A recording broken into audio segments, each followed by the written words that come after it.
जी बहू। सुमित्रा जी का बेटा था अमित और बहू का नाम था अमृता। सुमित्रा जी की बहू की बातें सुनकर ऐसा लगता था कि जैसे वो बहुत इंटेलिजेंट है, क्योंकि उससे कभी भी कोई भी सवाल पूछो फट से जवाब दे देती थी। अरे भाई, उसके जवाब से तो गूगल भी पीछे रह जाता था। और इसलिए कम से कम सुमित्रा जी के घर में तो किसी को भी गूगल की जरूरत ही नहीं पड़ती थी। जब भी घर में कोई बात चलती, कोई कुछ भी कहता, तो अमृता फट से कह देती, ये तो मेरे साथ भी हुआ था, मुझे इसके बारे में सब मालूम है। एक दिन सुमित्रा जी अमित और अपनी बहू अमृता के साथ अमित के बुआ जी, फूफा जी यानी कि मुकेश और उर्मिला जी के यहाँ पर मिलने के लिए गए। अरे बहुत अच्छा किया अमित बेटा, इतने दिनों के बाद आए हो तुम। हाँ सुमित्रा भाभी, कभी तो आ जाया करिए अपने बच्चों को लेकर। आपकी बहू के आने से तो हमारे घर में भी रौनक आ गई है। वो क्या है ना, अमित ऑफिस के काम में बहुत बिजी रहता है, इसलिए उसे तो वक्त ही नहीं मिल पाता। अच्छा, लगता है नौकरी काफी मुश्किल है अमित की। अरे नहीं नहीं फूफा जी, ऐसी कोई बात नहीं है। आप तो जानते हैं ना प्राइवेट जॉब में कितना काम होता है। अरे कोई समझे ना समझे, मुझे तो पता है प्राइवेट नौकरी में इतना काम करना पड़ता है कि इंसान की आफत आ जाती है। लेकिन बेटा, तुमने तो कभी जॉब की ही नहीं, तुम्हें कैसे पता? अरे जॉब नहीं की तो क्या हुआ मम्मी जी, सब जानती हूँ मैं। सबसे पहले ऑफिस में जाओ, वहां पर अपनी एंट्री डालो, उसके बाद दिन भर सिस्टम पर बैठकर काम करो। चारों तरफ कैमरे लगे होते हैं, आप अपनी नजर इधर की उधर नहीं कर सकते। उसके बाद दिन भर बॉस की चिक चिक सुनो, वो अलग से। यही सब होता है, मुझे ना सब पता है।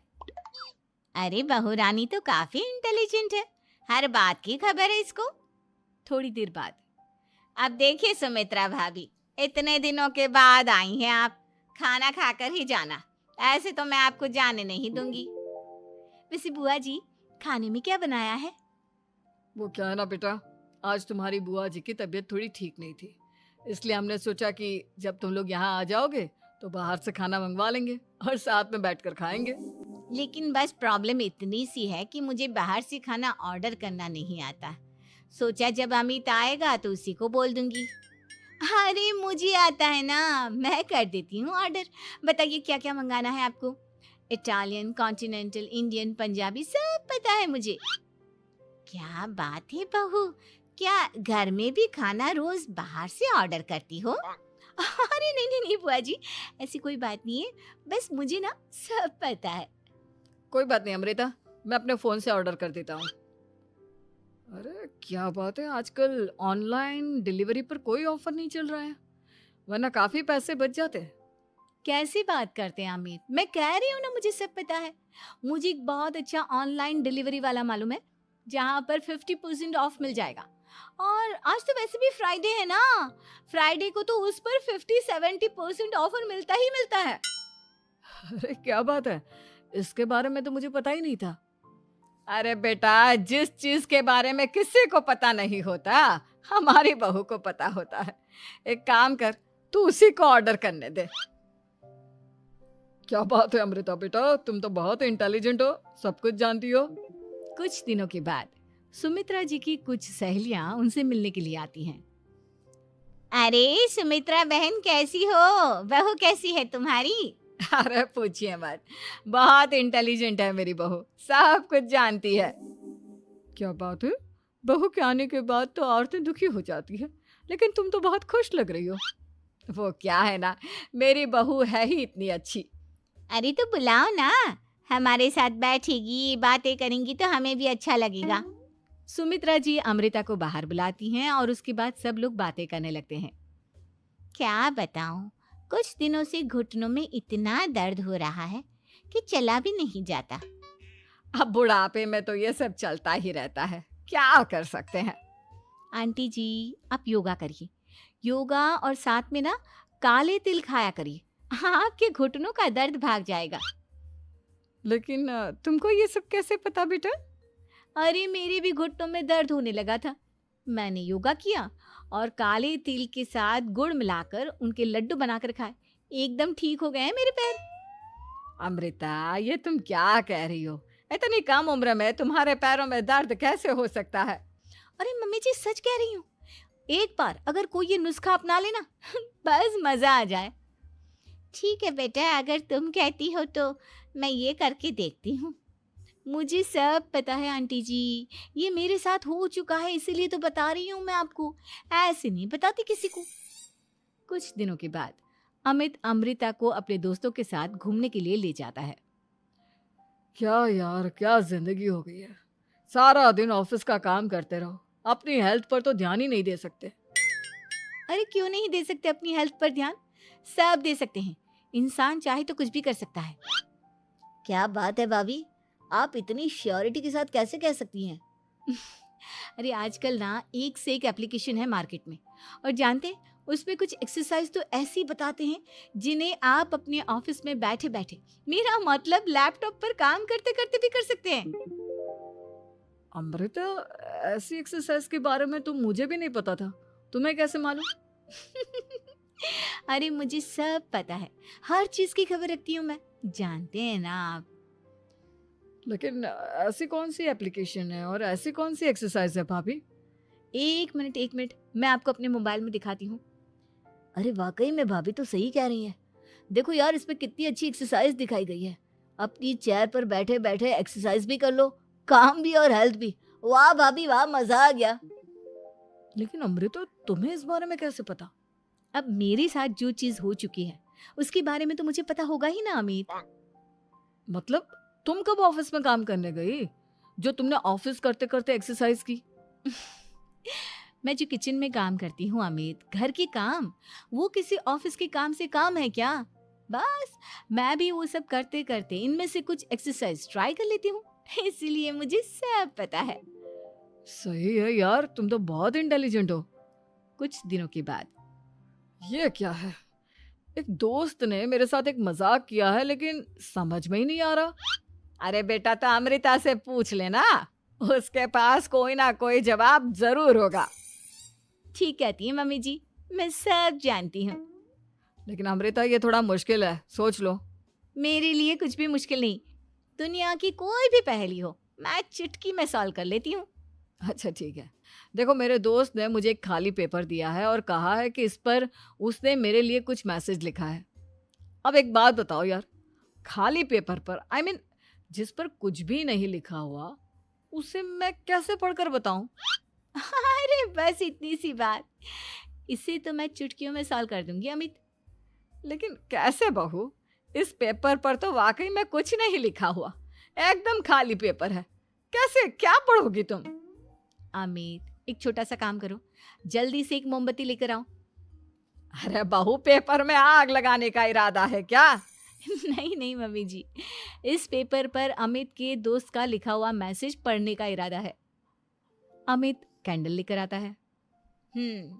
अब ना बस इस पेपर को धीरे धीरे कैंडल के ऊपर घुमाते रहो, देखना 2 ही मिनट में मैसेज आपकी आंखों के सामने होगा। अच्छा ठीक है, मैं ऐसा करके देखता हूँ। 2 मिनट के बाद, अरे वाकई में इस पर तो अक्षर बनने लगे, लेकिन ये हुआ कैसे? और अमृता, तुम्हें कैसे पता? बात सिंपल है मम्मी जी, अमित के दोस्त ने नींबू के रस से मैसेज लिखकर उसे सुखा दिया।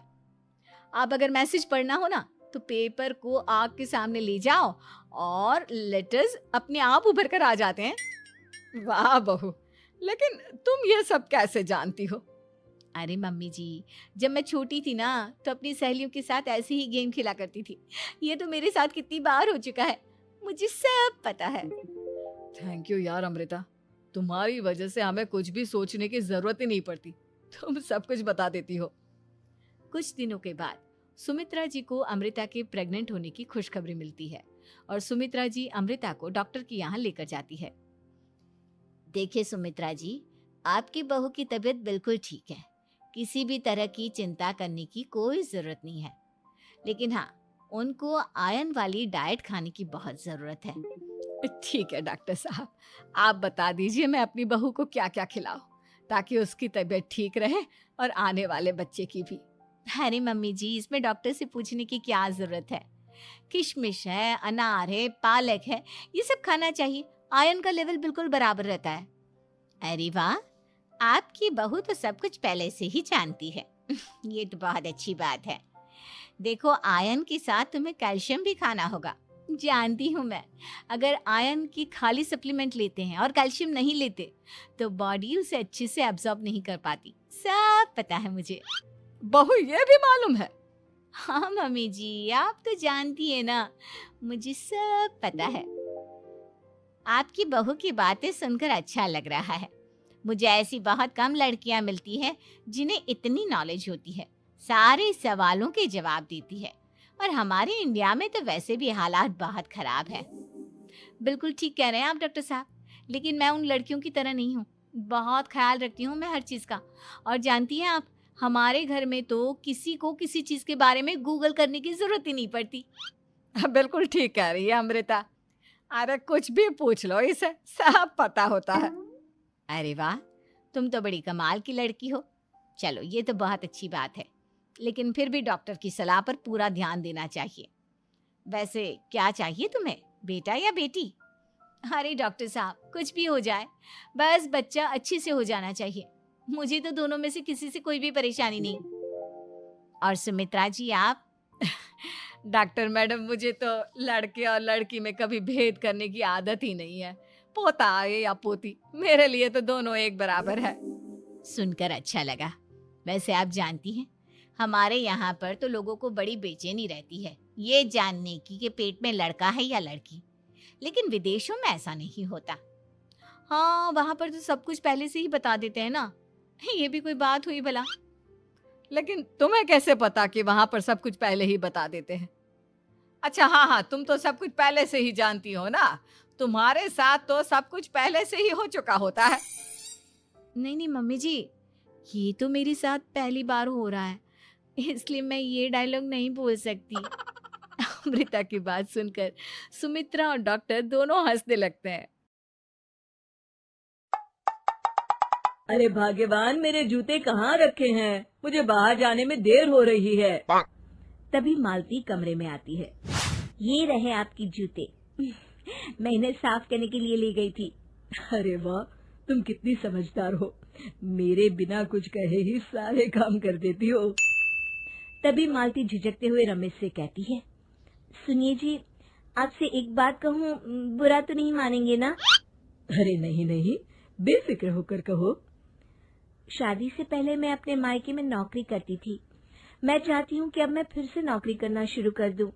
वैसे भी सारा दिन घर में बोर हो जाती हूँ। देखो मालती, तुम्हारे नौकरी करने से मुझे कोई ऐतराज नहीं है, लेकिन तुम्हें एक बात बता दूं, हमारे खानदान में आज तक कभी किसी औरत ने नौकरी नहीं की। फिर भी एक बार तुम माँ से पूछ कर देखो, अगर वो तुम्हें नौकरी करने की इजाजत दे देती है तो अच्छी बात है। रमेश वहाँ से चला जाता है। फिर उसी शाम मालती अपनी सास के पैर दबा रही होती है। तभी उसकी सास मालती से कहती है, अरे क्या बात है बहू, आज तो ठीक तरह से मेरे पैर नहीं दबा रही। किसी ख्याल में खोई पड़ी है क्या? मैं भी तो जानूं आखिर बात क्या है। दरअसल वो माँ जी। अरे हाँ बोलो, इतना सोच क्यों रही हो? माँ जी, अगर आप बुरा न माने तो मैं नौकरी करना चाहती हूँ। घर के काम करने के बाद मेरे पास काफी वक्त बच जाता है। मालती की ये बात सुनकर उसकी सास गुस्से में कहती है, अरे बहू, तेरी तबीयत तो ठीक है ना? आज ये कैसी बहकी बातें कर रही है? भला हमारे खानदान में आज तक कभी किसी औरत ने नौकरी की है जो तू नौकरी करने की बात कर रही है, हैं? अरे बहू, तू क्या रिश्तेदारी में हमारी नाक कटाना चाहती है? जितना जल्दी हो सके अपने दिमाग से नौकरी का भूत उतार दे, और अब जा, जल्दी से रसोई में जा, खाना बनाने का वक्त हो रहा है।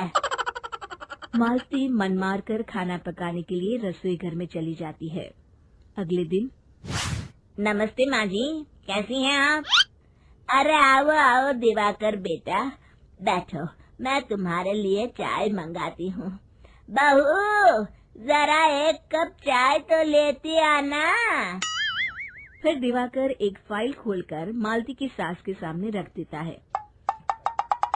ये देखिए माँ जी, ये है पिछले महीने का हिसाब और ये रहे मुनाफे के रुपए। एक बार हिसाब देख लीजिए और इन कागजों पर अपने दस्तखत कर दीजिए। अरे दिवाकर बेटा, मैंने भला आज तक कभी तेरा हिसाब देखा है जो अब देखूंगी। ला बता, कहाँ दस्तखत करूं? तभी मालती चाय लेकर वहाँ आ जाती है और अपनी सास को बिना कागजातों को पढ़े इस तरह लापरवाही से दस्तखत करते हुए देखकर हैरान रह जाती है। अच्छा माँ जी, अब मैं चलता हूँ, फैक्ट्री में बहुत काम है। फिर दिवाकर वहाँ से चला जाता है। कुछ दिनों बाद मालती बाजार में कुछ सामान खरीद रही होती है। तभी एक बूढ़ा आदमी उसे आवाज देता है। अरे मालती बेटी, कैसी हो? मुझे पहचाना? मैं तुम्हारी कंपनी में मुनीम का काम करता हूँ। हाँ चाचा जी, मैं आपको बिल्कुल पहचानती हूँ। कहिए, कैसे हैं आप? मैं तो ठीक हूँ। कंपनी में कुछ भी ठीक नहीं चल रहा, यहाँ तक कि हमें ठीक वक्त पर तनख्वाह भी नहीं मिलती। ये आप क्या कह रहे हैं? अब क्या बताऊं, आप लोग तो कभी हिसाब किताब देखने दफ्तर आते नहीं। मेरी मानो तो एक बार आप लोग दफ्तर आकर सारा हिसाब किताब देख लो, आपको असलियत पता चल जाएगी। अच्छा बेटी, अब मैं चलता हूँ, देर हो रही है। फिर वो बूढ़ा वहाँ से चला जाता है। वहीं दूसरी तरफ मालती घर पहुंचकर अपनी सास को सारी बात बताती है। तभी वहाँ रमेश भी आ जाता है, लेकिन मालती की सास मालती की किसी भी बात पर विश्वास नहीं करती। तभी रमेश कहता है, अरे माँ, बिना आग के कभी धुआं नहीं उठता। जब मालती इतना कह रही है तो हमें एक बार दफ्तर चलकर देख लेना चाहिए। वैसे भी हम लोग काफी दिन से अपने दफ्तर नहीं गए हैं। इस तरह किसी एक आदमी के भरोसे काम छोड़ना मुझे भी ठीक नहीं लगता। अगले दिन वे सभी अपने दफ्तर पहुंचते हैं और सीधे दिवाकर के कैबिन में जाते हैं। अचानक सबको एक साथ देखकर दिवाकर चौंक जाता है। अरे माँ जी, आप सब लोग अचानक यहाँ कैसे आ गए? अगर कुछ काम था तो मुझे एक फोन कर दिया होता, मैं आपके घर आ जाता। तभी मालती की सास कहती है, अरे दिवाकर बेटा, आज मैं हिसाब देखने दफ्तर आई हूँ, जरा मुझे पिछले 6 महीनों का हिसाब दिखाना तो बेटा। दिवाकर घबराते हुए हिसाब की फाइल मालती की सास को देता है। मालती की सास फाइल लेकर मालती को देती है और कहती है, ले बहू, देख ले हिसाब। मालती फाइल को बड़े गौर से देखती है और अगले ही पल उसे सारी गड़बड़ी समझ में आ जाती है। वो अपनी सास से कहती है, माँ जी, मुनीम चाचा बिल्कुल सही कह रहे थे। हमारी कंपनी में पिछले 6 महीनों में जितना मुनाफा हुआ है, हमें उसका आधा पैसा भी नहीं मिला। यूँ समझ लीजिए कि 1 रुपये में सिर्फ चवन्नी ही हमारे हाथों में आई है। मालती की बातें सुनकर मालती की सास गुस्से से दिवाकर को पूछती है, क्यों दिवाकर, मेरी बहू जो कह रही है वो सच है? दिवाकर समझ जाता है आज उसका भांडा फूट चुका है। वो गिड़गिड़ाते हुए कहता है, मुझे माफ कर दीजिए माँ जी, मैं पैसों के लालच में अंधा हो गया था। अरे वाह दिवाकर, तू तो एक नंबर का चोर निकला। इतने दिनों से मैं तुझ पर आंख बंद करके भरोसा करती रही और तू मुझे ही चुना लगाता रहा। अभी के अभी निकल यहाँ से और दोबारा अपनी शक्ल मत दिखाना। दिवाकर वहाँ से भाग जाता है। मालती की सास मालती को शाबाशी देते हुए कहती है, बहू, आज मैं समझ गई कि पढ़ाई लिखाई हमारी जिंदगी में कितनी जरूरी है। मैं बहुत किस्मत वाली हूँ जो मुझे तुझ जैसी बहू मिली है। शिक्षा, पढ़ाई लिखाई का इस्तेमाल सही जगह करके हम दुनिया में बहुत कुछ बदल सकते हैं। दांत वाली बहू रंजना कभी ब्रश नहीं करती थी। उसे कितनी बार उसके माँ बाप ने डांटा, लेकिन उसका कोई असर उस पर होता ही नहीं था, जिस कारण से उसके दांत पीले पीले हो जाते हैं।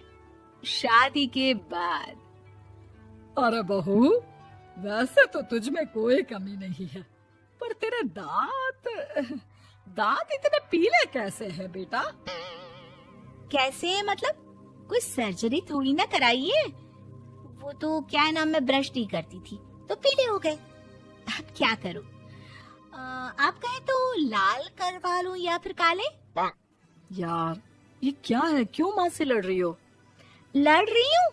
अरे मैं लड़ रही हूँ या ये बोल रही है कि दांत पीले हैं, पीले? अरे तपस्या थोड़ी ना की है इन्हें पीले करने के लिए, बकायदा ब्रश नहीं किया है 20 साल तक, तब जाकर। छी, कैसी बात कर रही हो?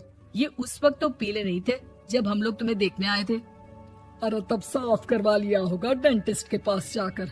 अब देखो कैसे पीले पीले लग रहे हैं। रंजना सास की तरफ गुस्से से देखती है। फिर शुरू हो गई पीले पीले पीले।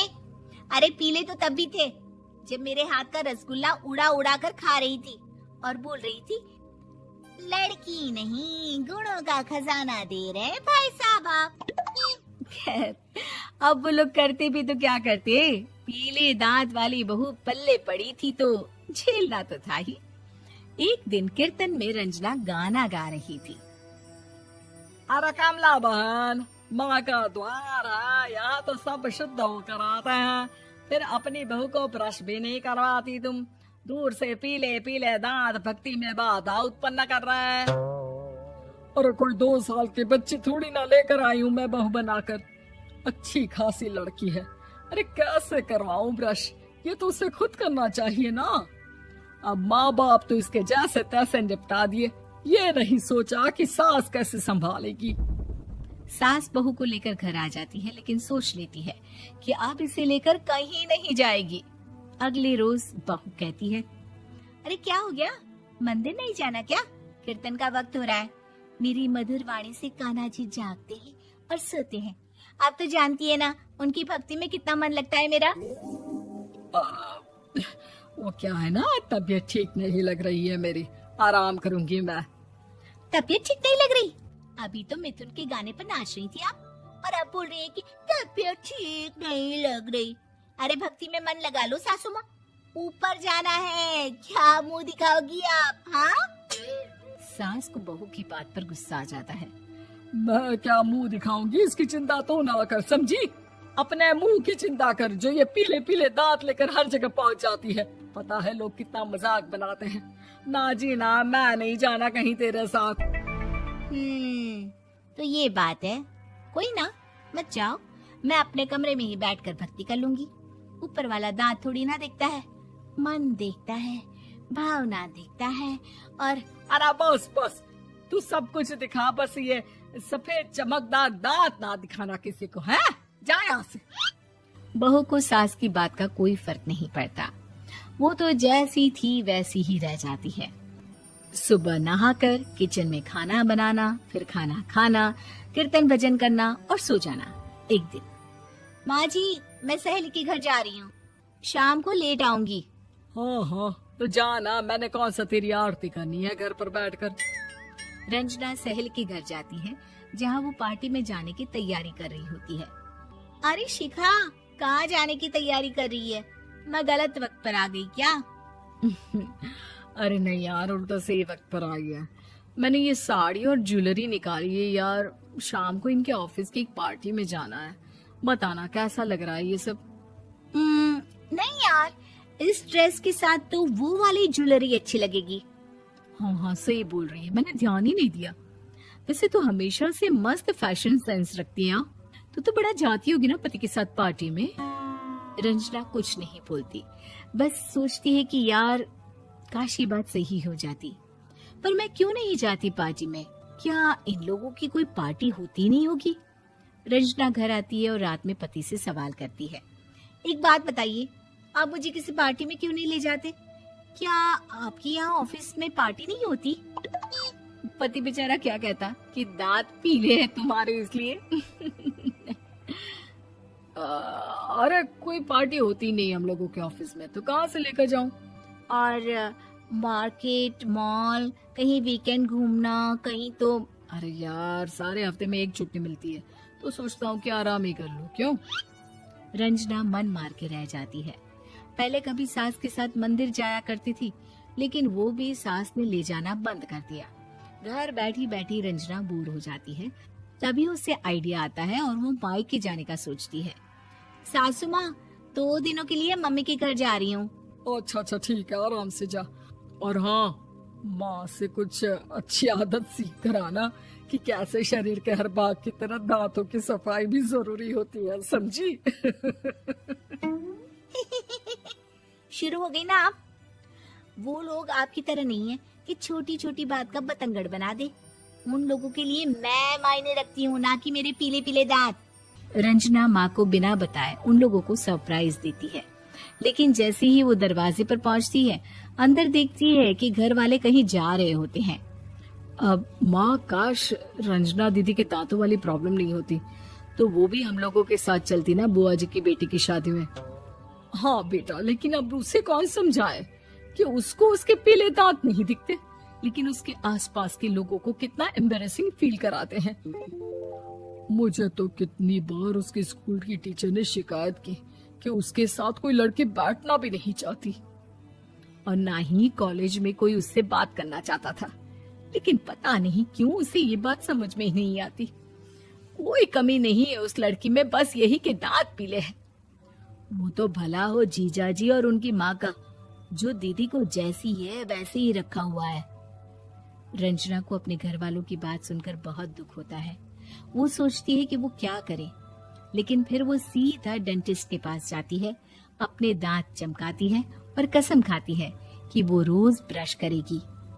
अरे क्या हो गया? तुम तो 2 दिनों के लिए गई थी ना। पर कोई ना, अच्छा है, चलो आ गई तो। रंजना सास के सामने आकर खड़ी हो जाती है और पूरी स्माइल करती है, उसके चमकदार दांतों को दिखाती हुई। हैं? चले मंदिर।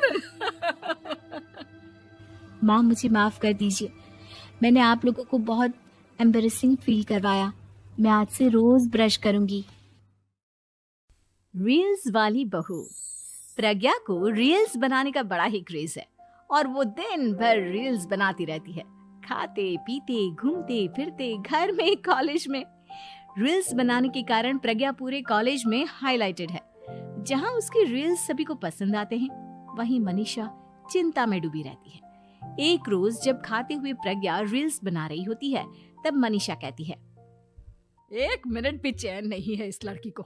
ये नहीं कि खाना तो आराम से खा ले, लेकिन नहीं, अरे थोड़ी देर रील्स नहीं बनाओगी तो आसमान नहीं टूट पड़ेगा। अरे मम्मी, इसी को तो कहते हैं डिटर्मिनेशन। तुम नहीं समझोगी ये सब। ए भगवान, इस लड़की को सद्बुद्धि दे। जब देखो तब टेढ़ा बाका मुंह बनाती रहती है। मनीषा की बात का प्रज्ञा पर जरा भी असर नहीं होता और वो खाते खाते रील्स बनाती रहती है। दिन बीतने लगते हैं और देखते देखते प्रज्ञा का कॉलेज भी खत्म हो जाता है। आए दिन कोई ना कोई मनीषा को प्रज्ञा की शादी करवाने का सुझाव दे जाता है। सब ठीक ही कहते हैं, प्रज्ञा की शादी कर देनी चाहिए। अपने घर के काम काज में व्यस्त हो जाएगी तो खुद ही ये रील्स और नाच गाना बंद हो जाएगा। मनीषा और प्रेम प्रज्ञा के लिए एक अच्छा लड़का ढूंढने लगते हैं और तभी विकी का रिश्ता प्रज्ञा के लिए आता है, जिसने प्रज्ञा को उसकी रील्स देखकर पसंद कर लिया था। अगले दिन विकी अपने माता पिता के साथ प्रज्ञा के घर पहुंच जाता है और प्रज्ञा साड़ी पहने हाथों में चाय की ट्रे लिए उनके सामने आती है। जब विकी को पसंद है तो हमें भी बहू पसंद है। बहन जी, आप बारात की तैयारी कीजिए। एक बार लड़का लड़की अकेले में बात कर ले तो अच्छा रहेगा। हाँ हाँ, क्यों नहीं। मनीषा विकी को प्रज्ञा के कमरे में भेजती है, जहां प्रज्ञा पहले से ही रील्स बना रही होती है। तभी विकी कहता है, आ गए आपके साजन जी। हमारे साथ ये रील्स कंप्लीट करती तो और भी अच्छा रहता। अच्छा जी, अब आ ही गए हैं तो बना ही लेती हूँ आपके साथ। दोनों मिलकर रील्स बनाते हैं। जब वी मीट और तुरंत पोस्ट भी कर देते हैं। फिर विकी कहता है, जब आप साड़ी में चाय लेकर आई तब मुझे लगा कि कहीं मैं गलत घर में तो नहीं आ गया। अब सही है। दोनों की शादी पक्की हो जाती है और शादी के दिन भी प्रज्ञा रील्स बनाने से चूकती नहीं, यहाँ तक कि बारात के समय भी नाचते हुए रील्स बनाती है। सभी लोग प्रज्ञा की तारीफ के पुल बांध देते हैं और प्रज्ञा नाचती गाती अपने ससुराल चली जाती है। सब कुछ अच्छा चल रहा होता है। प्रज्ञा यहाँ भी दिन भर हर चीज की रील्स बनाती रहती है। लेकिन कुछ दिनों के बाद जब सुनीता कहती है, बहू, ये रील्स के साथ साथ कुछ काम भी कर लिया करो। वैसे तुझे और क्या क्या बनाना आता है? मम्मी जी, वैसे तो सब कहते हैं कि मैं सब कुछ अच्छा बनाती हूँ, लेकिन मुझे लगता है कि मैं मैगी अच्छा बना लेती हूँ। हाँ, कॉफी भी अच्छा बना लेती हूँ, और मुंह तो सबसे अच्छा बना लेती हूँ। हैं? अच्छा अच्छा। सुनीता अपना माथा पकड़ लेती है और कहती है, बहू, कुछ खाना बनाना भी सीख लेती। मम्मी जी, मैं लंबी प्लानिंग कर रही हूँ। जल्दी ही मैं इतनी फेमस हो जाऊंगी कि मुझे पैसे मिलने लगेंगे। हम दोनों सास बहू राज करेंगे, राज। नौकर काम करेंगी और लोगों की तो लाइन लगेगी हमसे मिलने के लिए। तेरा दिमाग खराब हो गया है क्या बहू? हंसी मजाक तक ठीक है, लेकिन इस तरह घर नहीं चलते। जितना जल्दी हो इस घर के तौर तरीकों को सीख लो। प्रज्ञा मुंह घुमाकर चली जाती है और तुरंत उसी वक्त एक रील बनाती है। ये देख सुनीता का गुस्सा 7वें आसमान पर चला जाता है और विक्की के घर आती ही सुनीता उसे सब कुछ बताती है। विक्की भी अब प्रज्ञा की इन हरकतों से परेशान हो जाता है। तुम टेंशन मत लो मम्मा, मैं देख लूंगा। विक्की कमरे में जाता है तो देखता है कि प्रज्ञा रील्स बना रही है। विक्की बड़े ही प्यार से प्रज्ञा से कहता है, प्रज्ञा, इन सब के लिए मैं तुम्हें मना नहीं कर रहा हूँ, लेकिन फिर भी हर वक्त तो ये अच्छा नहीं लगता ना। समझने की कोशिश करो, मुझे भी तुम्हारा थोड़ा वक्त चाहिए। मैं जब ऑफिस से आता हूँ तो मुझे समय देने की जगह इसी में लगे रहते हो। तुम ज्यादा ही सोच रहे हो। तुम भी मेरे साथ रील्स बनाओ ना, तुम्हें भी बहुत अच्छा लगेगा। तुम्हें इज्जत से कोई बात समझ में नहीं आती क्या? दिमाग खराब हो गया है तुम्हारा इस चकाचौंध से। अगर तुमने अपना रवैया नहीं बदला तो मैं तुमसे दूर चला जाऊंगा। तुम ही रिश्ता लेकर आए थे, मुझे लड़कों की कमी नहीं थी और ना आज है। विक्की दरवाजा पटककर चला जाता है। धीरे धीरे विक्की प्रज्ञा से दूर होता जाता है। एक रोज मनीषा प्रज्ञा के ससुराल उससे मिलने जाती है। तब सुनीता उससे कहती है, बहन जी, अब आई हैं तो कुछ दिन यहाँ रहकर जाइएगा, आप ही का घर है। हाँ मम्मी, बहुत दिन हो गए तुम्हारे साथ एक भी रील नहीं बनाई मैंने। प्रज्ञा तुरंत अपने फोन में रील्स ऑन कर लेती है। ये सब मुझसे नहीं होता। तेरा ये भूत अभी तक नहीं उतरा क्या? बहन जी, आप कुछ कहती नहीं क्या इसे? जब आप ही कुछ नहीं कर पाई तो मैं कर ही क्या सकती हूँ। सास तो वैसे ही बदनाम है। शाम को घर की लाइट चली जाती है और मनीषा प्रज्ञा से कहती है, मेरे घुटनों में बहुत दर्द हो रहा है, तू लाइट का कुछ इंतजाम करना बेटा। अच्छा, कैंडल जला देती हूँ मम्मा। प्रज्ञा गाते हुए कैंडल जलाती है और खिड़की के पर्दे के पास रख देती है। मनीषा, जिसे बहुत दर्द हो रहा है, वो सो जाती है और प्रज्ञा हमेशा की तरह अपने रील्स में लग जाती है। उधर कैंडल की वजह से पर्दा आग पकड़ लेता है और मनीषा के कमरे में आग लग जाती है। बचाओ, कोई है, बचाओ। सभी भागते हैं और विक्की कमरे की आग बुझाने में लग जाता है, लेकिन तब तक मनीषा आधी जल चुकी थी। मनीषा की हालत देख प्रज्ञा रोने लगती है। विक्की मनीषा को तुरंत हॉस्पिटल ले जाता है और उसे एडमिट कराता है। विक्की प्रज्ञा से कहता है, देख लिया ना, तुम्हारे इस नाच गाने की वजह से आज तुम्हारी माँ की जान जाते जाते रह गई। अब पता नहीं तुम और क्या चाहती हो। उधर डॉक्टर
है और पूरी तरह से अपने घर में लग जाती है। एक शाम प्राची टीवी पर सीरियल देख रही होती है, तभी उसकी सास वहां आती है। अरे सीरियल में तो ऐसे मग्न है जैसे आज रात का खाना पड़ोसी आकर बनाएंगे। मुझे पता ही नहीं था आपने अपने बेटे की शादी पड़ोस में भी की हुई है। हैं? मतलब? मतलब इस घर में सारा काम बहू ही करती है, आप तो सिर्फ खर्राटे मारती हैं। अच्छा जी, फिलहाल तो तुम आराम फरमा रही हो, चलो जाओ, ये मेरे टीवी देखने का समय है। आहा, इसीलिए मुझे भगाया जा रहा है। सॉरी, अब तो बिल्कुल नहीं जाऊंगी। प्राची की इस बात पर दोनों सास बहू के बीच टीवी रिमोट के पीछे बच्चों जैसे छीना झपटी शुरू हो जाती है, जिसके बीच श्लोक भी काम से घर वापस आ जाता है। आज मेरी चूहे बिल्ली की जोड़ी किस बात पर झगड़ रही है? अरे तेरे बीवी मुझे टीवी ही नहीं देखने दे रही। अरे तुम्हारी मम्मी मुझे खाना बनाने के लिए फोर्स कर रही है। अरे वाह, ऐसे बेतुके रीजन पर तो बच्चे भी झगड़ा नहीं करते। अरे मुझे कुछ मत बोल, सब इसने ही शुरू किया है। हाँ हाँ, जैसे आप तो बहुत दूध की धूली है ना। अरे बस, दोनों चुप। प्राची जाओ, खाने की तैयारी करो। और माँ तुम छोड़ो, तुम्हें क्या बोलूं, शांति से अपना सीरियल देखो, मुझे दोबारा लड़ने की आवाज सुनाई नहीं देनी चाहिए। ऐसा बोलकर श्लोक वहां से चला जाता है, जिसके पीछे पीछे प्राची भी कुछ न कुछ बड़बड़ाते हुए रसोई में चली जाती है। हाँ हाँ, सासू जी को तो कुछ बोलेंगे ही नहीं, बस मुझ पर ही हुक्म चलता है, खाना बनाओ, जैसे मैं इनके घर में खाना बनाने के लिए आई हूँ। इसी तरह शाम बीतती है और रात को श्लोक और प्राची की सास खाना खाकर सोने चले जाते हैं, लेकिन प्राची गुस्से में कुछ खाए बिना काम में ही लगी रहती है। इस घर में किसी को घंटा फिक्र नहीं पड़ता, मैं खाऊं या भूखी रहूं। प्राची कुछ देर के लिए रसोई से बाहर जाती है और जैसे ही वापस आती है तो वहां दूध का भरा ग्लास देखकर हैरान रह जाती है। फिक्र पूरी है, बस दिखाना नहीं है। प्राची दूध पीकर सोने चली जाती है और अगली सुबह एक बार फिर सास बहू का कार्टून नेटवर्क स्टार्ट हो जाता है। ये तुमने ही किया है। अरे अजीब जबरदस्ती है, मैं बोल रही हूँ मैंने कुछ नहीं किया। दोनों ने मिलकर पूरे घर को पागल खाना बनाया हुआ है। यहाँ कोई नॉर्मल इंसान तो रह ही नहीं सकता, इसीलिए अब पड़ोसी क्या रिश्तेदार भी घर आने से कतराते हैं। और सुन बेटे, तू भी चंगा, तेरी माँ भी चंगी, तेरी बीवी भी चंगी, रिश्तेदार। हाँ जी, आपको नहीं पता क्या, गंगाधर ही शक्तिमान है, रिश्तेदार ही। हाँ हाँ, बस समझ गया। कभी जानवरों जैसे लड़ेंगी तो कभी जुगलबंदी करेंगी। भाई मैं आप दोनों के बीच में नहीं फंसना चाहता। सास बहू की इस मनमौजी जोड़ी से परेशान होकर श्लोक अपना सिर खुजलाता वहां से चला जाता है। चलो अब मैं भी कीर्तन में जा रही हूँ। इस पर जैसे ही सास कमरे में अपना पर्स लेने जाती है तो वहां नाश्ते की प्लेट रखी देख मुस्कुराने लगती है और नाश्ता करके घर से बाहर निकलते हुए कुछ पैसे टेबल पर रख जाती है, जिसके कुछ देर बाद सिलेंडर वाला घर आता है। ओ मुरी मैया, मैं सिलेंडर के बारे में तो बिल्कुल भूल ही गई थी। घर खर्च के सारे पैसे भी मम्मी के पास है और श्लोक से बोला तो उल्टा 4 बात सुनाएंगे। प्राची ये सोच ही रही होती है कि अचानक उसका चेहरा चमक उठता है और वो घर में आकर इधर उधर देखने लगती है। तभी उसकी नजर टेबल पर रखे पैसों पर पड़ती है, जिन्हें वो सिलेंडर वाले को दे देती है। ये सब श्लोक देख लेता है। अच्छा बेटे, इतना बड़ा घोटाला, सबके सामने मैं तेरी दुश्मन और पीठ पीछे तेरी मेरी यारी। इस पर श्लोक एक प्लान बनाता है और शाम को सब एक साथ बैठे होने पर बोलने लगता है। माँ, तुम दोनों की बहुत लड़ाई होती है, इसलिए मैं सोच रहा हूँ कि प्राची को उसके घर छोड़ाऊं, इससे वो भी खुश रहेगी और तुम भी। अचानक श्लोक की ये बात सुनकर सास बहू शौक से उसकी तरफ देखती है।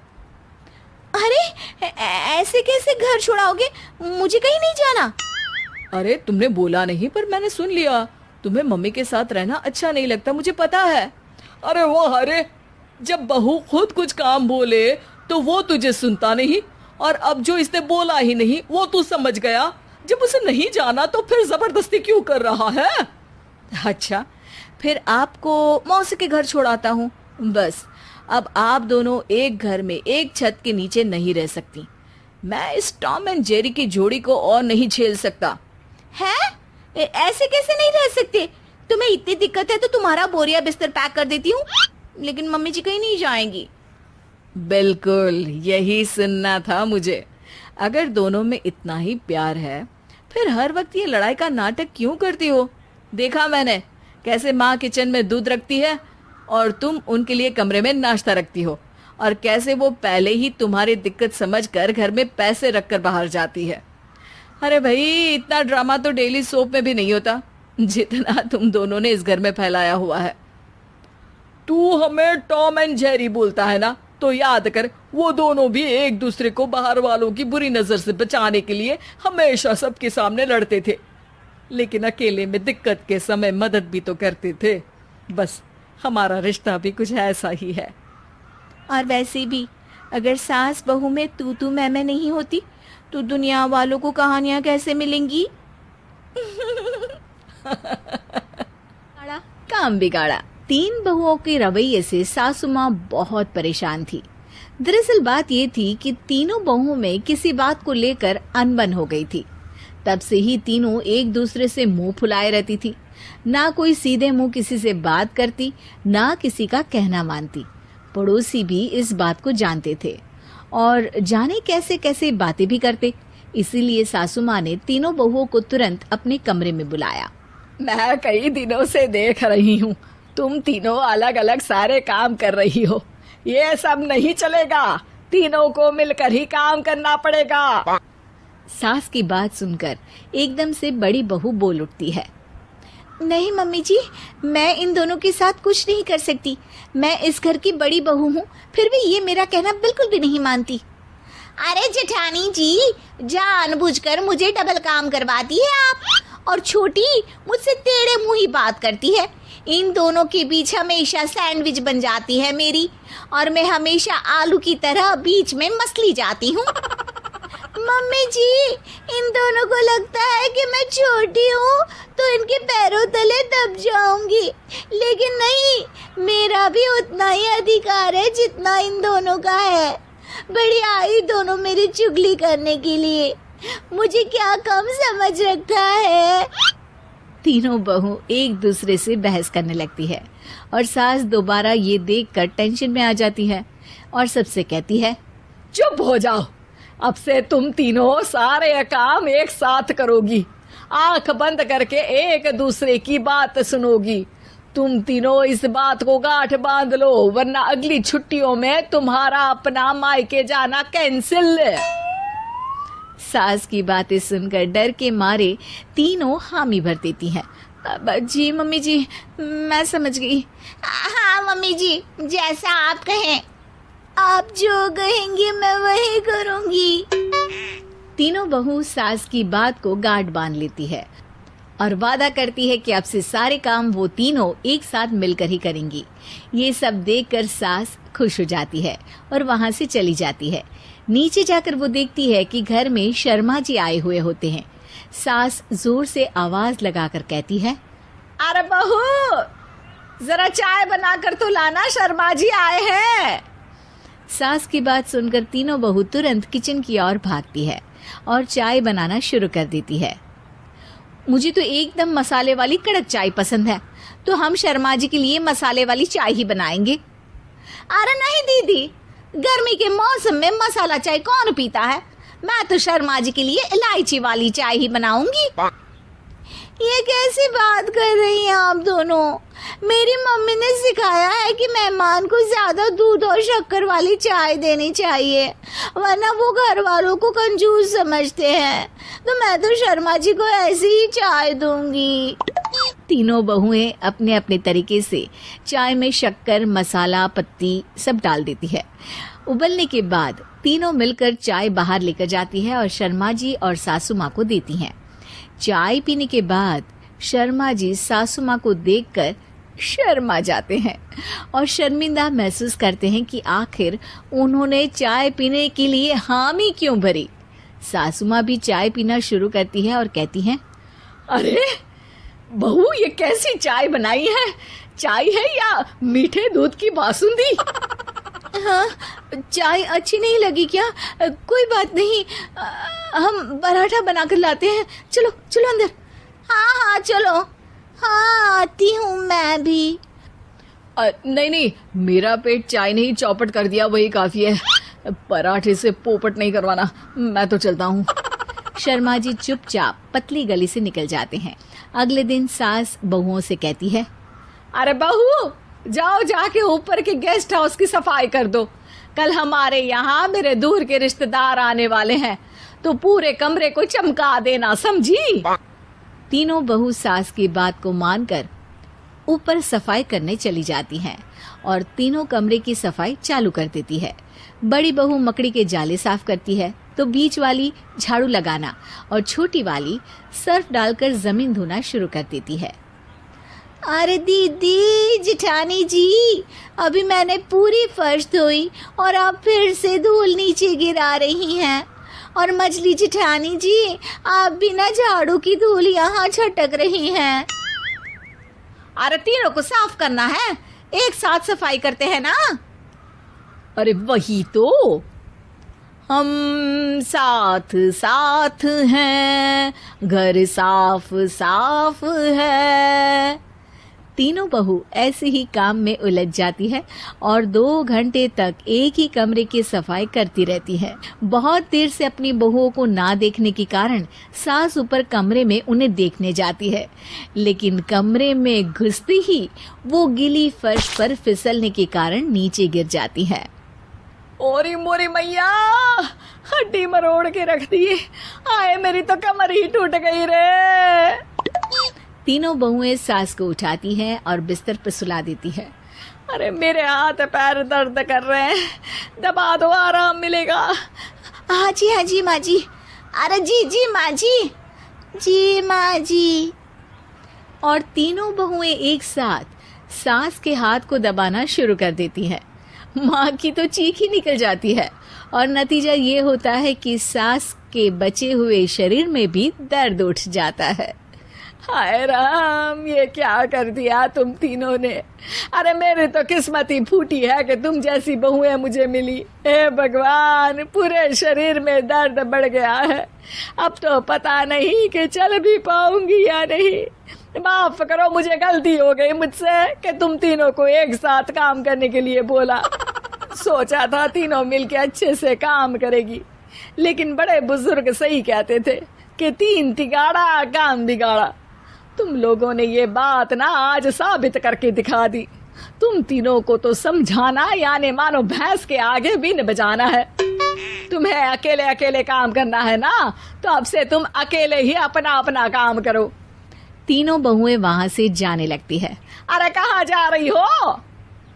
आप ही ने तो कहा कि अपना अपना काम करो, तो मुझे मुल्तानी मिट्टी लगानी है। अरे मुझे भी तो नेल पॉलिश लगानी है। मुझे ना मेहंदी लगानी है। सास अपना सर पीट लेती है और कहती है, अरे मुझे भी लगाना है कुछ। क्या माँ जी? क्या माँ जी? क्या माँ जी? तुम्हारे घर वालों को फोन, तुम्हारी हरकतें बताने के लिए।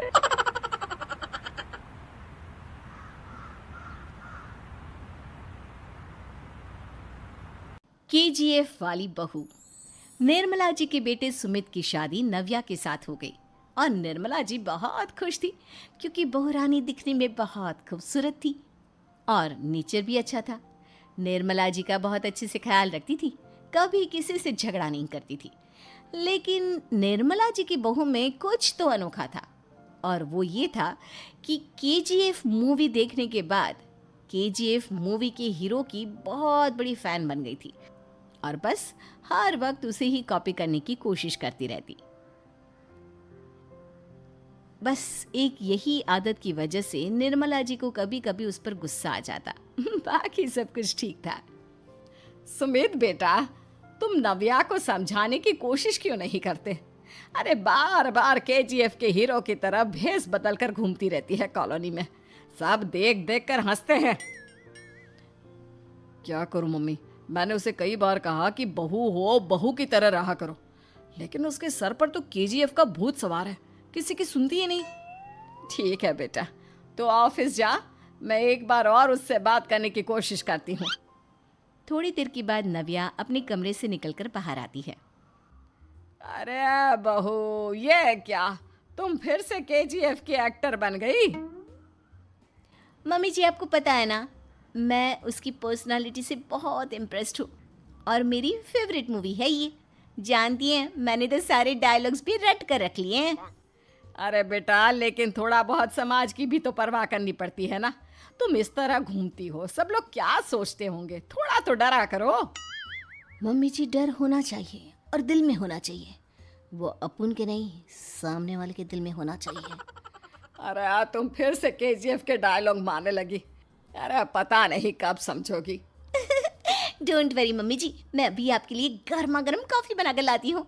उसके बाद आपकी सारी टेंशन रफू चक्कर हो जाएगी। कुछ दिनों के बाद। नव्या, नव्या कहाँ हो तुम? मैं यहाँ हूँ। अरे क्यों इस तरह केजीएफ का हीरो बनकर घूम रही हो? कभी तो मेरी बीवी बनकर रह लिया करो। छोड़ो ना सुमित। अच्छा बताओ, मुझे आवाज़ किस लिए दे रहे थे? क्या बताऊँ यार, मेरे बॉस ने मुझे इतना काम दे दिया ना, पूरी तरह से परेशान हो गया हूँ। ऐसा लगता है ऑफिस नहीं युद्ध पर जाता हूँ। अरे बेटा, परेशान क्यों होता है? ला, मैं तेरा सर दबा देती हूँ, दुखी मत हो, काम तो सबको करना ही पड़ता है। लेकिन मम्मी, ऑफिस में आजकल बहुत काम रहता है, थक जाता हूँ मैं। जानता है बेटा, जब तू छोटा था ना, तो मैं ऑफिस और तुझे संभालने का सारा काम करती थी, तब मुझे भी ऐसा ही लगता था। लेकिन कुछ दिनों के बाद सब ठीक हो जाएगा बेटा। सही कह रही है मम्मी जी, तुम अपने आप को ऑफिस में काम करने की वजह से योद्धा समझते हो, लेकिन जानते हो इस दुनिया में सबसे बड़ा योद्धा एक माँ होती है। अरे ये डायलॉग तो मैंने कहीं सुना है। जरूर सुना होगा, केजीएफ फिल्म का डायलॉग, भला किसने सुना नहीं होगा। हे भगवान, कोई मेरी बीवी के सर से केजीएफ का भूत उतार दे। कुछ दिनों के बाद। नव्या, सुमित तो ऑफिस चला गया, एक काम करते हैं, हम दोनों मार्केट चलते हैं, मुझे कुछ शॉपिंग करनी थी। ठीक है मम्मी जी, मैं अभी तैयार होकर आती हूँ। थोड़ी देर बाद नव्या फिर से केजीएफ फिल्म के हीरो की तरह गेटअप रखकर आ जाती है। अरे तुम फिर से ये बन गई। चलिए ना मम्मी जी, आप जानती है ना मुझे ऐसे रहना बहुत पसंद है। प्लीज प्लीज प्लीज मम्मी जी। अच्छा ठीक है, चलो। मार्केट में निर्मला जी को उनकी एक सहेली मिलती है। अरे निर्मला, ये तुम किसे साथ में लेकर घूम रही हो? लगता है फिल्म का हीरो निकलकर तुम्हारे साथ आ गया है। मेरी बहन, क्या बताऊं, ये फिल्म का हीरो नहीं है। अच्छा, ये तुम्हारा बेटा होगा। बहुत दिनों से देखा नहीं ना, इसलिए पहचान नहीं पाई मैं। अरे नहीं नहीं, मेरी पूरी बात तो सुनो, ये मेरी बहू है नव्या। है? लेकिन दिखने में तो ये बिल्कुल केजीएफ के एक्टर की तरह नजर आ रही है। हाँ, वो क्या है ना, इसे इसी तरह रहना पसंद है। क्या बात है बहू, शहर में इस तरह घूम रही हो, तुम्हें बिल्कुल भी अजीब नहीं लगता? लोग तुम्हारे बारे में क्या कहेंगे? आंटी जी, जो शहर में रहने आता है ना, वो उसके बारे में सीखता है, और जो राज करने आता है ना, वो शहर को अपने बारे में सिखाता है। और मैं इस शहर को अपने बारे में सिखा रही हूँ। अरे ऐसा ही कुछ तो केजीएफ पिक्चर के हीरो ने भी बोला था ना अपनी फिल्म में। ये हुई ना बात, सही पहचाना आपने, केजीएफ फिल्म के हीरो का ही डायलॉग है ये। निर्मला जी और नव्या को मार्केट में शॉपिंग करते करते शाम हो जाती है और शाम को घर लौटते वक्त एक सुनसान सड़क पर अचानक से एक चोर उनके सामने आकर खड़ा हो जाता है।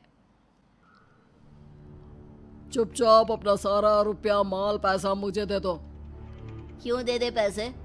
तुमने दिए क्या सामान खरीदने के लिए? ओए चुप कर, और इस तरह बहुरुपया बनकर क्यों घूम रहा है? अरे घूम रहा नहीं, घूम रही है, बहू है ये मेरी। लेकिन देखने में तो तुम्हारा बेटा जैसा लगता है। वैसे कुछ भी कहो, बेटा है बड़ा हैंडसम। अरे चुप कर, कहा ना बेटा नहीं, बहू है मेरी, बहू है। अच्छा ठीक है, तो ऐसे कहता हूँ, तुम्हारी बहू बहुत हैंडसम है। ओए मिस्टर चोर, ज्यादा बातें बनाने की जरूरत नहीं है, चुपचाप यहाँ से निकलो, तुम्हें कुछ नहीं मिलने वाला। ऐसी बात है, एक मिनट रुको। ये देखो मेरे हाथ में गन है ना, गन, तुम दोनों का भेजा उड़ा दूंगा। नव्या लपक कर वो गन चोर से छीन लेती है। ट्रिगर पे उंगली रखने वाला हर कोई शूटर नहीं होता, और उनकी औकात उनको चाहने वालों के अलावा और कोई समझ नहीं सकता। क्या बोले रे? ये लाइन तो मैंने कहीं सुना है। अरे सुना होगा, जरूर सुना होगा, क्योंकि केजीएफ फिल्म तो सबने देखी है ना। मेरी बहू तो दिन में 4-4 बार देखती है, उसी का डायलॉग है ये। अरे वाह आंटी जी, बहुत कमाल की है आपकी बहू। चलता फिरता केजीएफ का एक्टर ही लगती है। एक काम करो, अब तुम यहाँ से चलते फिरते बनो, वरना तुम्हारी ये जो नकली गन है ना, इसी से नकली गोली चलाकर तुम्हारा नकली भेजा उड़ा दूंगी। चोर डर के मारे वहां से भाग जाता है। कुछ दिनों के बाद एक दिन सुमित नव्या से कहता है, नव्या, मेरे कुछ दोस्तों ने शहर के बाहर जो बड़ा सा गार्डन है ना, वहाँ पर गेट टुगेदर का प्लान बनाया है। तुम भी सही वक्त पर रेडी हो जाना, हम भी चलेंगे। रेडी होने में तो मैं माहिर हूँ, और आप तो जानती ही है ना मैं कैसे रेडी होती हूँ। नव्या प्लीज, इस बार मेरी बीवी की तरह बनकर तैयार हो जाना। केजीएफ का एक्टर फिर कभी बन लेना। नहीं सुमित, मैं तुम्हारे दोस्तों से पहली बार मिल रही हूँ। मैं अपना असली हुनर तो दिखाऊंगी ना उन्हें, ताकि उन्हें भी पता चले कि तुम्हारी बीवी बीवी नहीं बल्कि एक बहुत फेमस फिल्म का स्टार है, स्टार। ठीक है, तुम्हारी जिद के आगे मेरी कहाँ चलने वाली है। और फिर सुमित अपनी बीवी को लेकर अपने दोस्तों के पास पहुंचता है। यह है मेरी पत्नी नव्या। अरे मुझे तो लगा ये तुम्हारा कोई नया दोस्त है। हाँ, मैं भी बहुत देर से सोच रहा था कि सुमित का नया दोस्त तो बड़ा हैंडसम है। आप लोगों को गलत फहमी हुई है, मैं इनका दोस्त नहीं बल्कि इनकी बीवी हूँ। अगर आप बीवी हैं तो बीवी की तरह क्यों नहीं रहती? आपको देखकर तो ऐसा लगता है जैसे सुमित अपनी किसी कॉलेज की फ्रेंड को लेकर घूम रहा है। अब क्या बताऊँ यार, तुम लोग ही समझाने की कोशिश करो, मेरी तो कोई बात नहीं सुनती। अरे भाभी जी, ये तो बहुत बुरी बात है, रियली वेरी बैड। हमारे दोस्त को तो बीवी के साथ रहने की फीलिंग ही नहीं आती होगी। If you think I am bad, I am your dad. अरे भाभी जी, क्या कमाल का डायलॉग मारा है, मजा आ गया। आप तो एक्टिंग भी बहुत अच्छी करती हैं। हाँ, लेकिन बस एक ही इंसान की एक्टिंग करती है मेरी बीवी, केजीएफ के हीरो की, और उसी की तरह रूप बदल बदल कर घूमती रहती है। यार सुमित, तेरे तो मजे हैं, चलता फिरता सिनेमा हॉल तेरे संग चलता है। बेटा, मेरे कितने मजे हैं और कितने नहीं ये तो मुझे ही मालूम है। ऐसा क्यों कह रहा है यार, सारा दिन डायलॉग सुनने को मिलते हैं, और बीवी एक हैंडसम दोस्त की तरह नजर आती है, और क्या चाहिए। क्या बताऊं भाई, कई बार रात को सोते वक्त जेब में नकली गन रखकर सोती है और फिर झटके से मेरे सर पर गन तान के केजीएफ के डायलॉग मारती है। उस वक्त मेरी क्या हालत होती होगी ये तो मैं ही समझ सकता हूँ ना। सुमित की बात सुनकर उसके सारे दोस्त जोर जोर से हंसने लगते हैं। अपने पराए घर की लड़ाइयाँ कितनी भी हो, लेकिन ये भी सच है कि किसी पर कोई आपत्ति हो तो अपना ही परिवार साथ देता है। भैया, मेरे पीछे पुलिस लगी है, प्लीज मुझे बचा लो। रवि और राज 2 भाई, लेकिन दोनों में कभी नहीं पटी। अरे क्या हुआ छोटे, क्या कर दिया तूने? अरे कुछ नहीं भैया, मेरा दोस्त है ना राजू, वो मुझे लेकर बैंक गया था। मुझे नहीं पता भैया कि वो वहाँ बैंक लूटने जा रहा है। मैं उसके साथ बैंक में घुसते ही सीसीटीवी कैमरे में दिख गया हूँ। अब पुलिस मुझे ढूंढ रही है भैया, मुझे बचा लो। राज कुछ सोचता है, फिर कहता है, ओके, तुम यहीं रुको, मेरा एक दोस्त पुलिस में है, मैं बात करता हूँ। तभी वहां रवि की बीवी राज की बीवी के साथ आ जाती है। तुम लोगों के घर जब तक पुलिस का आना जाना है, बच्चों को यहीं छोड़ दो, उन पर असर ठीक नहीं पड़ेगा। तभी वहां पुलिस आ जाती है। चलो चलो, कौन है रवि, थाने चलो। मैंने कुछ नहीं किया, मुझे कुछ नहीं पता। अरे वो तो पुलिस स्टेशन चलकर ही पता चलेगा कि कुछ पता है कि नहीं, चलो। कहानी का फ्लैशबैक।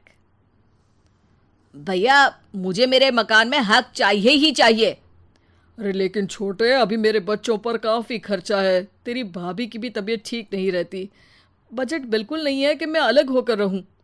देख लो भैया, 1 महीना है तुम्हारे पास, जल्दी से घर खाली कर दो। अरे कैसी बात कर रहे हैं भैया, मेरे शरीर में अभी इतनी हिम्मत भी नहीं कि घर को खाली करे। तो क्यों अपना पोषण बेचा भाभी? अरे तुम तो जानती हो, पिताजी की बीमारी के कारण उन्हें हमारी जरूरत थी। कैसे आते पैसे? ससुर जी तो बूढ़े थे भाभी, उनकी बीमारी में भी पैसे लगाना कौन सा अकल का काम था? तो क्या पिताजी को मैं मरने के लिए छोड़ देता? अरे रवि, तू तो समझ, पापा को हमारी जरूरत थी। उन्होंने हमारे लिए हर वो काम किया जिससे हमें खुशी मिले। बैक टू रवि जो जेल में बैठा है। ये मैंने क्या कर दिया था? मैं ना पिता का हुआ ना ही भैया का। मेरे साथ जो हो रहा है ठीक ही हो रहा है। तभी वहां पुलिस वाला आता है। रवि, तुमसे कोई मिलने आया है। भाभी, आप यहाँ क्यों आई? पुलिस स्टेशन है ये भाभी। भैया, आपकी जगह मेरा भाई होता तो क्या मैं नहीं आती? अच्छा, ये खाना ले लीजिए, खा लीजिएगा। आपके भैया लगे हैं वकीलों और पुलिस वालों से बात करने में। डरने की कोई बात नहीं। जब आपने गुनाह किया ही नहीं तो सज़ा भी नहीं मिलेगी। रवि भाभी को देखकर रोने लगता है। घर में साक्षी चुपचाप बैठी होती है कि तभी सोनम कहती है, अरे साक्षी, क्या हुआ? परेशान क्यों हो रही हो? भाभी, अभी अभी पुलिस स्टेशन से खबर आई है, इन्हें बड़े जेल में शिफ्ट किया जा रहा है। मैं क्या करूंगी भाभी? रो मत, हम अच्छे से अच्छा वकील करेंगे। लेकिन उसमें तो बड़े पैसे लगेंगे दीदी, हम इतना पैसा कहाँ से लाएंगे? अरे क्यों, ये मकान है ना, और मेरे कुछ गहने भी है। साक्षी की आंखों में पानी आ जाता है। पर दीदी, ये तो आप और भैया की मेहनत की कमाई है। पापा के बाद भी तो हम लोगों का सब खत्म हो गया था। पापा को तो बचा नहीं पाए, लेकिन भैया को ज़रूर बचा लेंगे। और भगवान चाहेंगे ना तो दोनों भाई मिलकर इससे भी बड़ा मकान खड़ा कर लेंगे साक्षी। थोड़ी देर में राज वहां आता है। सोनम सही कह रही है साक्षी, पैसों की कमी के कारण किसी भी बेगुनाह को सजा नहीं मिलती। राज एक अच्छा सा वकील करता है। सोनम और साक्षी बचाए पैसे और अपने गहनों को बेचकर रवि का केस लड़ते हैं और जल्द ही रवि जेल से बाहर आ जाता है। रवि राज को गले लगाकर कहता है, भैया मुझे माफ़ कर दो, मुझे साक्षी ने सब कुछ बताया है। भैया, आपने मुझ पर विश्वास किया, मेरे लिए दिन रात मेहनत की, भाभी ने अपने गहने तक बेच दिए। भैया, आपने तो पापा के लिए भी पैसे नहीं देखे, लेकिन मैं बहुत ही सेल्फिश निकला। भैया, एक आखिरी बार मुझे माफ़ कर दो, मैं शर्मिंदा हूँ। अरे भाई, अपने तो अपने ही होते हैं। पापा ने हमारे लिए क्या नहीं किया, ये तुम्हें बताने की ज़रूरत नहीं है मुझे। और फिर तू तो मेरा भाई है। पैसे से बढ़कर रिश्ते होते हैं भाई। सिद्धि की शादी के बाद वो ससुराल चली जाती है। पीछे रह जाती है भाभी रानी। सिद्धि के ससुराल जाते ही भाभी कहती है, अरे वाह जी वाह, सारे कपड़े मेरे। हाय रे पैंट, अरे वाह वाह, मजा आ जाएगा। अरे ये सिद्धि की अलमारी के सामने खड़े होकर क्या बड़बड़ा रही है? जा जाकर देख मेहमानों को विदाई की मिठाई मिली कि नहीं। अब हाँ माँ जी, क्यों नहीं, लेकिन पहले कपड़े तो बदल लूं। अब रानी आ जाती है सिद्धि के उन कपड़ों में जो वो ससुराल जाने से पहले घर छोड़ जाती है। अरे रानी, कुछ दिन रुक जाती। अरे ये तो सिद्धि बिटिया को मैंने ही दिया था, बड़ा ही फबता था उस पर, तुझ पर तो कुछ खास नहीं लग रहा। अब वो ना, मेरे सारे कपड़े गीले थे तो सोचा पहन लूं। वैसे भी सिद्धि को कौन सा भी पुराने आउटडेटेड कपड़ों को पहनना है। वैसे भी ये सूट तो मैंने तभी पहना था, वैसे खास है भी नहीं ये। हाँ ठीक है, लेकिन ना मेरी सिद्धि पर तो जमता था। सारे मेहमान चले जाते हैं और सिद्धि ससुराल से मायके पहली बार आती है। अपना घर, अपना कमरा, अपनी अलमारी। ये बोलकर जैसे ही सिद्धि अलमारी खोलती है, तो सामने उसके कपड़ों की जगह कुछ और ही रखा होता है। माँ, ओ माँ, जरा कमरे में तो आना। सास और रानी वहां पहुंच जाते हैं। रानी ने पहनी होती है सिद्दीक की जींस और टी शर्ट। अरे भाभी, ये क्या? ये तो मेरी बड़ी ही महंगी टी शर्ट है, इसे आपने घर में क्यों पहनी है? अरे बहुत मिलती है दीदी ये चौक की मार्केट में, 150 में। ओ भाभी प्लीज, ये एरोपोस्टल है, 2000 की एक टी शर्ट। ओह, 2000 में तो दीदी 4 साड़ी आ जाए। अब क्या बोलूं भाभी, ये मेरी अलमारी में छोटू के कपड़े, तो मेरे कपड़े कहाँ हैं? मेरी अलमारी में? अब दीदी आपको कौन से पुराने कपड़े पहनने थे? माना भाभी, लेकिन मैं जब घर आती तो यही सब पहनती ना। अरे तुम तो बड़ी कंजूस हो दीदी। खैर, वक्त आता है जब सिद्धि ससुराल के लिए रवाना हो रही होती है। अरे रानी, अंदर से सिद्धि का गिफ्ट ले आ, लड़की पहली बार ससुराल से मायके आई है। रानी अंदर जाती है और एक सिंपल सी साड़ी लेकर बाहर आ जाती है। ये लीजिए माँ जी। सास बेटी को गिफ्ट देकर ससुराल भेजती है। अगले दिन रानी एक सुंदर सी साड़ी पहनकर सामने आती है। अरे रानी, ये तो वो साड़ी है जो मैंने सिद्धि को देने के लिए दी थी जब वो ससुराल ले जाती, लेकिन ये तूने कैसे पहन ली? अरे माँ जी, ये साड़ी तो मुझे बहुत पहले से ही पसंद थी, लेकिन चिंता ना करिए, मैंने सिद्धि के लिए भी अच्छी सी साड़ी दी है। हाँ। तभी सिद्धि का फोन आता है। क्या माँ, कुछ अच्छा तो दिया होता ससुराल ले जाने के लिए। अरे पहले दिखा दिया होता। ये चमकते हुए पैकेट में नौकरानी वाली साड़ी मत दिया करो माँ। अरे बेटे, वो तेरी भाभी ने ना गलती से उससे पैकेट बदल गया। हाँ, मैं कल ही तेरे भाई के हाथ से तेरा वाला पैकेट भेज दूंगी। अरे रहने दो माँ, आई एम श्योर भाभी ने अभी वही साड़ी पहनी होगी जो तुमने मेरे लिए रखी थी। तुम तो समझ नहीं पाई उनको। खैर छोड़ो, मैं ज्यादा बोलती अच्छी नहीं लगती, रहने दो, आपको उन्हीं के साथ रहना है, फिर बात करेंगे। सास को रानी पर गुस्सा आ जाता है। वो उसके कमरे में जाती है जहाँ वो शादी का एल्बम देख रही होती है। रानी, मार्केट जाकर एक ऐसी ही साड़ी लेकर आ, कल प्रतीक जाकर सिद्धि के घर दे आएगा। अरे क्यों माँ जी, कितनी साड़ी देनी है दीदी को? यहाँ कोई सेल लगी है क्या? अरे चुप कर, मेरे बेटी के हिस्से की साड़ी खुद पहन ली, अब ज्यादा ज्ञान बांट रही है। एक दिन सिद्धि का फोन आता है। माँ, मेरी सास ने आप सबको खाने पर बुलाया है। सारे लोग सिद्धि के ससुराल पहुँचते हैं। खाना खाकर वो लोग निकल रहे होते हैं कि सिद्धि की सास सभी को गिफ्ट देती है। अरे बहन जी, बेटी के घर का खाना खा लिया, यही बहुत है जो आप ऊपर से गिफ्ट भी दे रही है। अरे बहन जी, आप भी कहाँ इन बातों पर विश्वास कर रही हैं। सास सभी को गिफ्ट देती है, लेकिन रानी को जो साड़ी देती है वो अजीब सी हरे रंग की, लाल रंग की बड़ी छाप वाली होती है। अरे छी, ये कौन पहनेगा? सासू माँ को तो जरी वाली इतनी सुंदर, और मेरे लिए ये नौकरानी वाली। अरे भाभी, दरअसल मैं जब भी घर आती थी आप वापसी में ऐसी ही साड़ी देती थी ना, तो माँ ने सोचा कि आपको आपकी पसंद की ही साड़ी क्यों ना दी जाए। बेचारी रानी, बोलती भी तो क्या। सिद्धि और सास रानी का चेहरा देखकर हंसने लगती है, तो रानी समझ जाती है कि अपने ही बिछाए जाल में वो फंस चुकी है।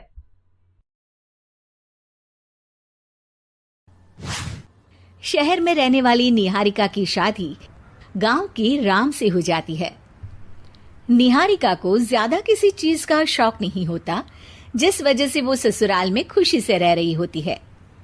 लेकिन गोलगप्पों का प्यार सबको बहुत परेशान करता है। देखो जी, हमारी शादी को ना 1 हफ्ता हो गया और मुझे गोलगप्पे खाए हुए पूरे 7 दिन बीत गए। इतने लंबे समय तक अपने गोलगप्पों के बिना मैं आज तक नहीं रही।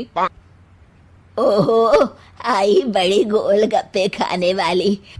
हुक्म तो ऐसे चला रही है जैसे तेरे पापा ने हमें यहाँ कोई दुकान खोल कर दी हो।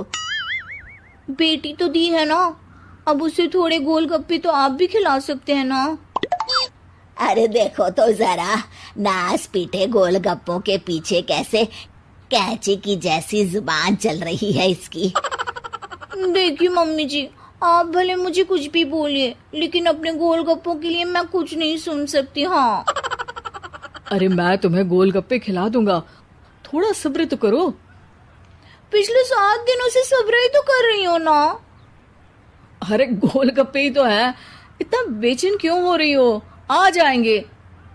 सुनो जी, हम लड़कियां पति के बिना रह सकती हैं, पर गोलगप्पों के बिना नहीं, कभी नहीं। वो मेरा पहला और आखिरी प्यार है। निहारिका की बात सुनकर उसकी सास और पति सिर पकड़कर बैठ जाते हैं। जिसके बाद राम गोलगप्पों का इंतजाम करने घर से बाहर चला जाता है। कुछ देर बाद वो गोलगप्पे लेकर घर वापस आता है, जिन्हें देखकर निहारिका सारे काम छोड़कर खुशी से भागते हुए राम के पास आती है। तुम आ गए? इतनी देर क्यों लगाई? पता है ना मैंने तुम्हें कितना मिस किया। अरे थोड़ी देर पहले ही तो घर से गया था। क्या तुम? अरे मैं तो अपने गोलगप्पों से बात कर रही हूँ, तुमसे नहीं। निहारिका का गोलगप्पों के लिए ऐसा प्यार देखकर राम हैरान रह जाता है। अब वो गोलगप्पों को प्लेट में अच्छे से सजाकर उन्हें खाने बैठती है, लेकिन पहला गोलगप्पा खाते ही वो गुस्से में प्लेट खिसका देती है। ये कैसे घटिया गोलगप्पे उठा कर ले आए? न पानी में स्वाद, न गोलगप्पों में। हाय हाय, महारानी के नखरे तो देखो, इन्हें गोलगप्पे में भी अलग अलग स्वाद चाहिए। ठीक है, आप लोग इस पर बहस मत शुरू कर देना, मैं ना कल दूसरी जगह से खरीद लाऊंगा, ठीक है? अगले दिन राम निहारिका के लिए गांव में दूसरी दुकान से गोलगप्पे खरीद कर लाता है, पर उसे वो भी पसंद नहीं आते। जिसके बाद बहुत दिनों तक यही सिलसिला चलता रहता है, जिसमें राम अपनी पत्नी के लिए दूसरे गांव तक जाकर वहां से भी गोलगप्पे खरीद कर लाता है, पर निहारिका को कहीं के कोई भी गोलगप्पे पसंद ही नहीं आते। तुमको तो अच्छे गोलगप्पे की पहचान करना आता ही नहीं है। तुमको गोलगप्पे का प्यार पता ही नहीं है, तुमसे कुछ होता ही नहीं है। अरे तुमसे बहुत होता है तो तुम खुद कर लो ना। सास की बात पर निहारिका बैग पैक करके घर से जाने लगती है, जिस पर राम उसे रोकते हुए कहता है, अरे इतनी सी बात पर कोई घर छोड़कर जाता है क्या? मैं कल शहर जाकर तुम्हारी पसंद के गोलगप्पे ले आऊंगा, ठीक है? आपको कहीं जाने की जरूरत नहीं है, मैं ही शहर चली जाती हूँ और घर छोड़कर नहीं जा रही, गोलगप्पे खाने जा रही हूँ। ये कहकर निहारिका शहर में अपने पापा के घर चली जाती है, जहां पर वो सुबह के नाश्ते से लेकर रात के खाने तक में मन और पेट भर कर गोलगप्पे खाती रहती है, जिससे उसकी तबीयत खराब हो जाती है और उसे अस्पताल में एडमिट करना पड़ता है। फूड पॉइजनिंग है, जंक फूड बिल्कुल बंद करना होगा। लो, बहुत गोलगप्पे गोलगप्पे करती रहती थी, कर दिया ना गोलगप्पे ने बीमार। और खाओ अब। माँ, इसके बारे में हम घर जाकर बात करेंगे। कुछ दिनों में निहारिका ठीक होकर अपने ससुराल वापस आ जाती है, जिस पर एक बार फिर सास बहू की नोकझोंक शुरू हो जाती है। अब थोड़े दिन अपने प्यार से दूर रहना, नहीं तो इस बार सीधा भगवान के घर पहुंच जाओगी। इस बार सास की बात का कोई जवाब दिए बिना निहारिका अपने कमरे में चली जाती है। बीमार होने की वजह से निहारिका गोलगप्पे तो खा नहीं पाती, लेकिन अभी भी उसके मन में हर वक्त उन्हीं के ख्याल चलते रहते हैं। हाय मेरे प्यारे गोलगप्पे, इस कलमुए फूड पॉइजनिंग ने मुझे मेरे प्यार से दूर कर दिया। मेरे गोलगप्पों, मुझे तुम्हारी बहुत याद आ रही है। अगर मैंने तुम्हें खाया तो मम्मी जी तानों के ही गोलगप्पे बनाकर मुझे खिला देंगी। एक दिन निहारिका अपने चेकअप के लिए डॉक्टर के पास गई, जिसकी घर से निकलते ही राम रसोई में जाकर कुछ करने लगता है। शाम को निहारिका के घर वापस आते ही उसकी सास कहती है, शक्ल से तो लग रहा है कि डॉक्टर ने थोड़े और समय तक गोलगप्पे बंद कर दिए। अच्छा है, कम से कम अब हमें पूरा दिन गोलगप्पा पुराण तो नहीं सुनना पड़ेगा। सास की बातें सुनकर निहारिका चिढ़ते हुए अपने कमरे में जा रही होती है। तभी राम गोलगप्पों से भरी एक बड़ी प्लेट लेकर उसके सामने आ जाता है, जिन्हें देखकर निहारिका का चेहरा खिल उठता है। ये मैंने तुम्हारे लिए बनाया है। तुम्हें अपने पसंद की चीज खाने से कोई नहीं रोक रहा। जितना खाना है उतना खाओ, लेकिन उससे खाने की एक लिमिट होनी चाहिए। हाँ बहू, किसी भी चीज की अति हमेशा नुकसानदायक ही होती है।